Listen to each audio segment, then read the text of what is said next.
దక్షిణ వైపు ఉన్నటువంటి కొబ్బరి తోట అండి ఇది. ఈ కొబ్బరి తోటలో 22/6/1946 జ్యేష్ఠ బహుళ అష్టమి శనివారం ఆ రోజున ఆయన ఎవరికి తెలియకుండా కృష్ణుడు నారదుడు ఫోటోలు తెచ్చుకుని ఈ తోటలో ఈ కొబ్బరి చెట్టు కింద ఉత్తరం వైపు ఆయన కూర్చుని కృష్ణ నారాయణ అని కూర్చున్నారండి.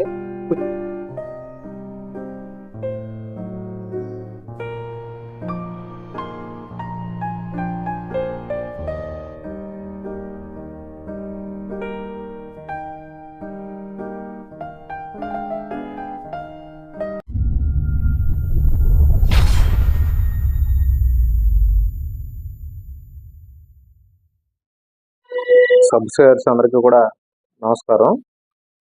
ఈ వీడియోలో మీకు కోనసీమ జిల్లా ముమ్మడివరంలో నెలకొన్నటువంటి భగవాన్ శ్రీ బాలయోగీశ్వర్ల ఆలయ ప్రాశస్యం, తపస్సు విధానం ఎప్పుడు ప్రారంభించారు అన్న విషయాల గురించి వీడియోలో చూపించబోతున్నాను.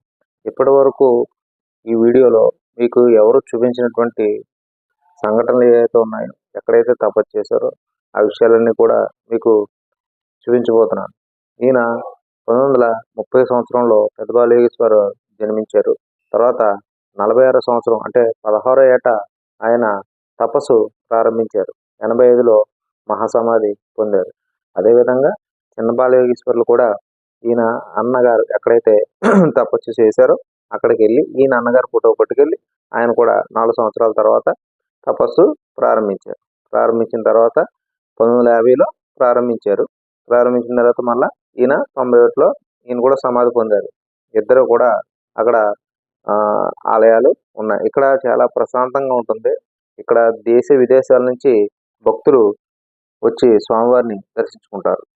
శివరాత్రి మర్నాడు ఇక్కడ తీర్థం జరుగుతుంటుంది, తిరునాళ్ళు అంటారు. తమిళనాడు నుంచి ఎక్కువగా భక్తులు వస్తూ ఉంటారు. ఎంచేతంటే అప్పట్లో మన జిల్లా కలెక్టర్గా చేసి నటరాజన్ అనే ఆయన తమిళనాడు, ఆయన ఈ బాలయోగి ఏదైతే ఆశ్రమం ఉందో దీనికి చైర్మన్గా చేశారు అప్పట్లో. ఆ తర్వాత ఆయన తమిళనాడులో కూడా బాలయోగి గారి గొప్పతనం గురించి ప్రచారం చేయడంతో బాలయోగి భక్తులు అక్కడ తమిళనాడులో కూడా ఎక్కువగా ఉన్నారు. ప్రతి సంవత్సరం స్వామివారిని దర్శించుకుంటారు.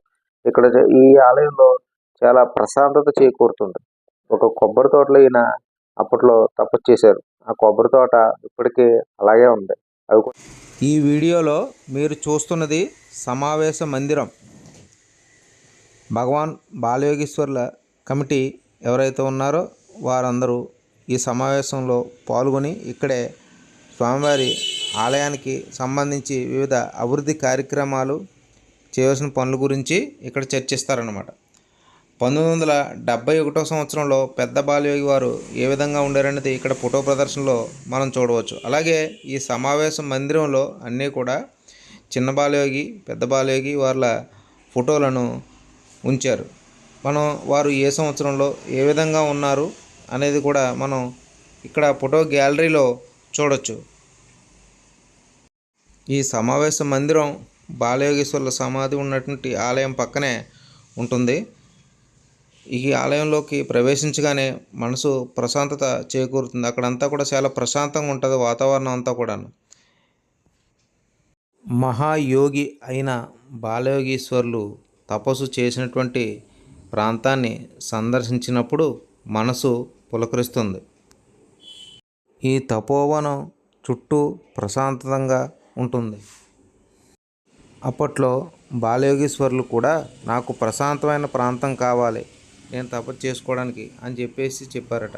మీరు చూస్తున్నది పెద్ద బాలయోగి వారి మహాసమాధి. దర్శించుకోండి. ఆరు బయట శ్రీకృష్ణుని విగ్రహం, ఆవు ఉంటాయి. అలాగే బాలయోగీశ్వర్లు వారి తల్లిదండ్రులు విగ్రహాలు కూడా ఇక్కడ ఏర్పాటు చేశారు. అదేవిధంగా తపోవనం అభివృద్ధి విషయంలో సహకరించినటువంటి వారి విగ్రహాలను కూడా ఇక్కడ ఏర్పాటు చేశారు.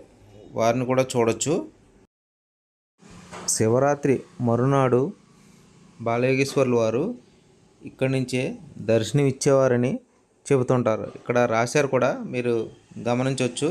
ఇక్కడ అన్నదానం కూడా నిత్యం జరుగుతూ ఉంటుందని ట్రస్ట్ సభ్యులు తెలియజేశారు. మీరు చూస్తున్నది భగవాన్ చిన్న బాలయోగి వారి మహాసమాధి. ఆయన పాలరాతి విగ్రహాన్ని కూడా మీరు గమనించవచ్చు. ఈయన పెద్ద బాలయోగి గుడి వెనకాలే ఈ ఆలయం ఉంటుంది. ఇక్కడ ఈ ఆలయం పైన మహర్షుల విగ్రహాలు అలాగే ఇతర విగ్రహాలను కూడా చక్కగా మనకి చూపించారు. వీటన్నిటిని కూడా మీరు గమనించవచ్చు. ఇక్కడ మార్కండేయుడు బాలయోగి విగ్రహం కూడా పైన ఏర్పాటు చేశారు. దివంగత లోక్సభ స్పీకర్ జిఎంసి బాలయోగి గారికి ఈ ప్రాంతం అంటే ఎనలేని అభిమానం అని చెబుతూ ఉంటారు. ఇక మనం బాలయోగీశ్వర్ల ఇల్లు ఎక్కడుంది అని చెప్పి ఇప్పుడు మీకు చూపించబోతున్నాను. ఈ ఆలయాలకు సమీపంలో వెనుక భాగంలో బాలయోగీశ్వర్ల ఇల్లు ఉండేదని, ఇప్పుడు ఈ ప్రాంతంలో వారి యొక్క విగ్రహాలను ఏర్పాటు చేసి పుట్టినరోజులు ఇక్కడే జరుపుతారని వీరి యొక్క పూర్వీకులు తెలుపుతున్నారు. మీరు చూస్తున్నారు, ఇది గోపురాన్ని ఏర్పాటు చేశారు మందిరం కింద బాలయోగీశ్వరులది. ఇక్కడ వీరి విగ్రహాలను ఏర్పాటు చేశారు. ప్రతి పుట్టినరోజులు కూడా ఇక్కడే జరుపుతారంట. అయితే ఈ సంవత్సరం అంటే 2024లో పెద్ద బాలయోగి చిన్న బాలయోగి పుట్టినరోజులు ఒకేసారి వచ్చాయని చెప్పేసి నిర్వాహకులు ఎవరైతే ఉన్నారో వారు తెలియజేశారు. గతంలో 2021లో వారి పుట్టినరోజులు జరిపిన సందర్భంగా ఏర్పాటు చేసిన ఫ్లెక్సీని మీరు గమనించవచ్చు. ఈ ప్రాంతంలో అద్దాల్లో ఏర్పాటు చేశారు. ఒక బాలుడి చుట్టూ శ్రీ మహావిష్ణువు, ఈశ్వరుడు, బ్రహ్మ ముగ్గురు ఉన్నట్టు ఏర్పాటు చేశారు. విగ్రహాలు చూడముచ్చటగా అందంగా ఉంటాయి కూడాను. అలాగే చిన్న బాలయోగీశ్వరులకు సంబంధించి అక్కడ కూడా ఇదే విధంగా విగ్రహాలను ఏర్పాటు చేశారు. బాలయోగి కుటుంబ సభ్యులు ఇక్కడే నివాసం ఉంటుంటారు. ఈ పక్కనే యాలం పక్కనే. ముమ్మడివరం బాలయోగీశ్వరుడి సోదరుని నేను. మా తల్లిదండ్రుల పేరు గంగయ్య గారు, వెంకమ్మ గారు, రామయ్య గారు. నేను 1963 సంవత్సరం నుంచి ఈ ఆశ్రమంలో ఉంటున్నాను. వారు జీవించిన కాలంలో అనేక రాష్ట్రాల నుంచి 5 లక్షల మంది వారు వరకు వచ్చి వారిని దర్శించుకునేవారు. ఉదయం 4 గంటల నుంచి రాత్రి 12 గంటల వరకు దర్శనం ఇచ్చేవారు. ఈ ఆశ్రమానికి డి బాలసుందరం గారు 1950 సంవత్సరాలు అప్పుడు తూర్పుగోదావరి జిల్లా కలెక్టర్ గారు చేసి ఈ ఆశ్రమం గురించి తమిళనాడులో ప్రసారం చేస్తే తమిళనాడు భక్తులందరూ ప్రతి సంవత్సరం వచ్చి ఇక్కడ దర్శించుకుంటారు. ఆ ప్రకారంగానే వి నటరాజన్ గారు ఈ ఆశ్రమ అభివృద్ధికి బొచ్చమాదయ్య గారు, వి నటరాజన్ గారు, బొచ్చమాదయ్య గారు వీళ్ళందరూ కృషి చేసి ఈ ఆశ్రమాన్ని అంతా డెవలప్ చేశారు. అసలు బాలయోగి గారు స్వామిగా ఎలా మారారు? వారు వారి తల్లిదండ్రులు పోసేసుకున్న మహాపుణ్యం వల్ల నేను బిడ్డగా పుట్టాను. వారికి నా పూర్వజన్మ సుకృతం వాళ్ళకి వచ్చాను కాబట్టి నా స్థితి వచ్చిందని వారు చెప్తున్నారు. ఎలాగా ఆయన స్వామీజీగా తపస్సులోకి ఎలాగెళ్ళారు? వారి తపస్సులో 1946 సంవత్సరంలో ఇక్కడ స్థానిక లంకలమ్మ తీర్థంలో శ్రీకృష్ణ ఫోటో తీసుకొచ్చి వారి తపస్సులు ఎల్లగోందరి గారి తోటలో తపస్సు ప్రారంభించారు. తర్వాత తల్లిదండ్రులు తీసుకొచ్చి ఇక్కడ కోర్సు పెట్టారు. అప్పటి నుంచి 1946 నుంచి కంటిన్యూగా అదే మంది పెట్టారు. 1970 సంవత్సరంలో కొత్తగా ఈ మందిరం నిర్మించమైంది. చిన్న బాలయోగి గారు ఎలాగయ్యారు? సేమ్ చిన్నబాలయ్య గారు కూడా వారి అరుగుజారులో చేశారు. వాళ్ళు కూడా అదే అరుగుజారులో అదే కొబ్బరి చెట్టు కింద తపస్సు ప్రారంభించారు. ఏం మహిమలు చేశారని స్వామివారు? మహిమలే చూపించలేదండి వారు. ఆ తపస్సులో ఉన్నారు. నేను ఎవరితో మాట్లాడనని చెప్పారు. 1949 సంవత్సరంలో వ్యాసశాస్త్రి గారు, గరిమ కృష్ణమూర్తి గారు వారు ప్రభుత్వ వారి యొక్క జన్మ వృత్తాంతం చెప్పి అప్పటి నుంచి తప్ప మధ్యకాలం ఎవరిచ్చినా కూడా వారితో ఎవరితో మాట్లాడలేదు. ఆఖరి జన్మలో ప్రస్తుత జన్మ చిత్తశివరిది, నాకు జన్మ లేదని కూడా వారు చెప్పారు. మరి 3 ఉద్యోగులతో మాట్లాడారని రాస్తుంది కదండి? అవునండి, అదే ప్రభుత్వ ఉద్యోగులు గరిమల కృష్ణమూర్తి గారు, వ్యాసకృష్ణ గారు, గాది అప్పారావు గారితో 49 సంవత్సరంలో ఇక్కడ జరుగుతున్న అల్లర్లు బట్టి నాకు నిత్యలు అంటే జరుగుతున్న ఏకాంత ప్రదేశం కావాలని వారితో చెప్పిన దాని మీద పోలీసులు వచ్చి అడ్డంగిస్తే నాకు నేను దీంట్లో తాళాలు ఏమని చెప్పేసి వారు ముక్తి చేస్తే వారి జీవితాంతం వారికి చెప్పారు. ఈ ఆలయాల వెనుక భాగంలో కటికదల గంగయ్య మెమోరియల్ హాలు ఉంటుంది. ఈ హాలు చూసినట్టయితే అక్కడ ఉండేటువంటి శిల్పాలు చాలా మొత్తం చరిత్ర అంతా కూడా మనకి తెలియజేస్తాయి. మనం చదవక్కర్లేదు, చూస్తే చరిత్ర తెలిసిపోతున్నారు బాలయోగి గారిది అంతా కూడా. అందులో ఈ మద్రాసు నుంచి ఒక ఆయన శిల్పి వచ్చి ఈ శిల్పాలకు చెక్కారని చెప్పేసి, అలాగే చిత్రాలు వేశారని చెప్పేసి ఇక్కడ ఉన్నటువంటి నిర్వాహకుల్లో ఒకరు తెలియజేశారు. మీరు చూస్తున్నది వారి ఫ్యామిలీ హిస్టరీ, వాళ్ళ తల్లిదండ్రులు. ఈ మెమోరియల్ హాల్లోనే అన్నీ కూడా స్తంభాల పైన శిల్పాలను చెక్కారు. అంటే అప్పట్లో బాలయోగేశ్వర్లు ఎలా ఉండేవారు, చిన్నప్పుడు ఆయన ఏం చేసేవారు, ఆ తర్వాత పశువుల కాపరిగా ఉండేవారు ఈయన. అప్పట్లో ఆ చిత్రాలను కూడా మనం చూడవచ్చు వీడియోలో. ఆయనకి చిన్నప్పటి నుంచే జ్ఞానోదయం అయింది కాబట్టి ఆయనకి మానవాతీత శక్తులు ఉన్నాయని చెప్పేసి అనేవారు. ఆయన పశువుల కాపరిగా పెట్టినప్పటికీ ఆయన పశువులను కూడా ఎంతో ప్రేమగా చూస్తూ ఉండేవారు. అదేవిధంగా ఎక్కువగా బాలయోగేశ్వర్లకే శ్రీకృష్ణుడు అంటే ఎనలేని అభిమానం. అంచేతే ఆయన చిత్రపటాన్ని తీసుకుని ఆయన తపస్సు ప్రారంభించినట్టుగా చెబుతూ ఉంటారు.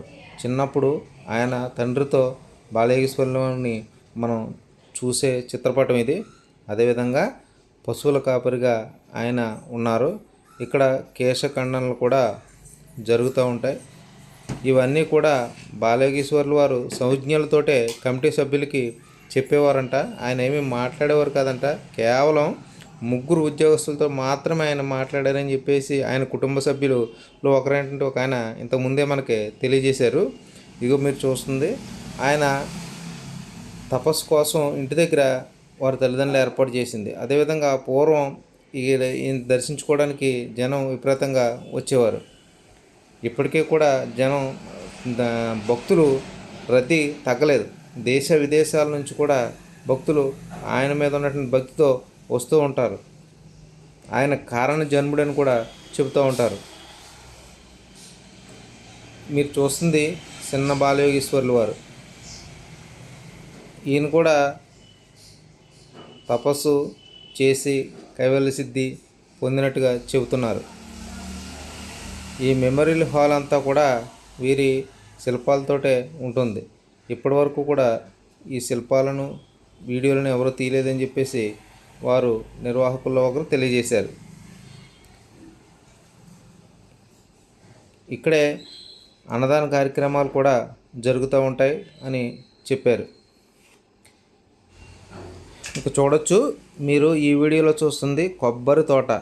అసలు ఆయన తపస్సు ప్రారంభించింది ఆయన ఇంటికి సమీపంలో ఉన్నటువంటి వెళ్ళ గోవిందరావు అనే రైతు తోటలో వచ్చి తపస్సు ప్రారంభించారని చెప్తుంది. ఇదే ఈ ప్రాంతమే. ఇక్కడ చూడండి ఒక భవనాన్ని కూడా ఇప్పుడు మనం చూస్తున్నటువంటి తోట ఏంటంటే ముమ్మడివరం గ్రామ దేవతగా ఏం చేస్తున్న శ్రీ లంకతల్లి అమ్మవారి జాతరలో అంతవరకు ఆయన 5 సంవత్సరాలు గోవులు కాసేవారు.